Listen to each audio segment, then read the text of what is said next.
1. Sebutkan dan jelaskan pandangan Islam terhadap manusia dan manusia sebagai makhluk pedagogik.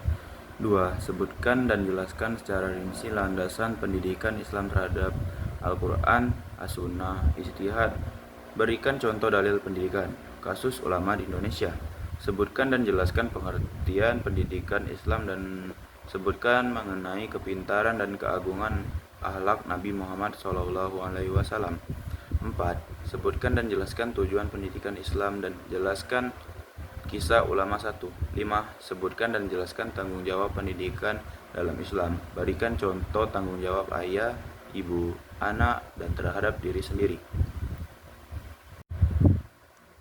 1. Pandangan Islam terhadap manusia. Ialah manusia yang memiliki kemuliaan terhadap agama dan diharapkan menjadi manusia yang memiliki akhlak dan moral yang baik. Sedangkan manusia sebagai makhluk pedagogik adalah menciptakan manusia yang memiliki potensi terdidik dan dapat dididik. 2. Landasan pendidikan Islam. Al-Quran, yaitu firman Allah diturunkan kepada Nabi Agung Muhammad SAW melalui malaikat Jibril secara berangsur-angsur sebagai pedoman hidup umat manusia.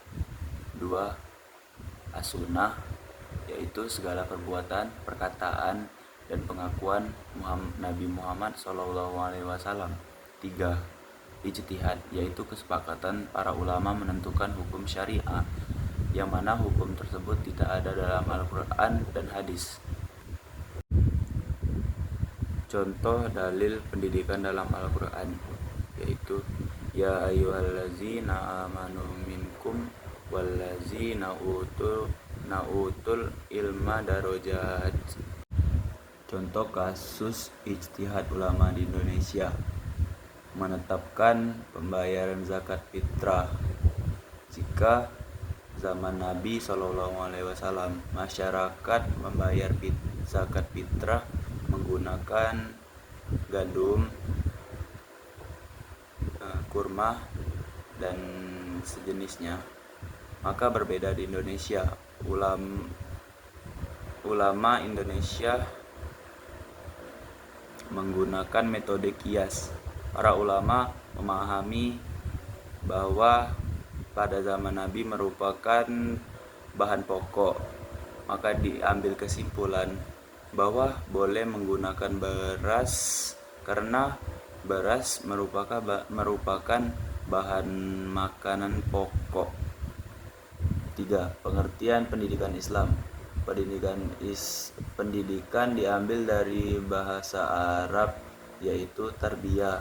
Asal katanya robba yurobbu, yang artinya pengajaran, pendidikan tambahan ilmu. Pendidikan Islam juga mengambil bahasa Arab lain yaitu ta'limu. Asal katanya allama yu'allimu, yang artinya pengajaran. Kepintaran Nabi SAW menyatakan kabilah-kabilah Arab yang berebut meletakkan Hajar Aswad ke Ka'bah. Ketika itu Nabi menyusulkan ide agar batu tersebut diletakkan kain persegi dan lap suku memegang ujung kain tersebut. 4. Tujuan pendidikan Islam ialah menjadikan seorang muslim menjadi pribadi yang memiliki pengetahuan yang luas dan bertakwa kepada Allah Subhanahu wa taala, atau insan kamil, manusia yang sempurna dalam hal duniawi dan ukrawi. Kisah kesempurnaan akhlak Nabi. Nabi tidak pernah membenci Yahudi buta, justru Nabi malah memberi makan Yahudi buta tersebut hingga Yahudi buta tersebut memeluk Islam. Kisah ulama. Sifat moral Sunan Kalijaga yang tidak menyalahkan ataupun menjalankan adat dan budaya seperti wayang, akan tetapi beliau mengaturulasikan nilai-nilai yang ada dalam budaya tersebut, sehingga banyak orang dengan senang hati masuk ke dalam Islam. 5. Tanggung jawab Islam adalah suatu kewajiban atau keharusan bagi seseorang yang memeluk Islam.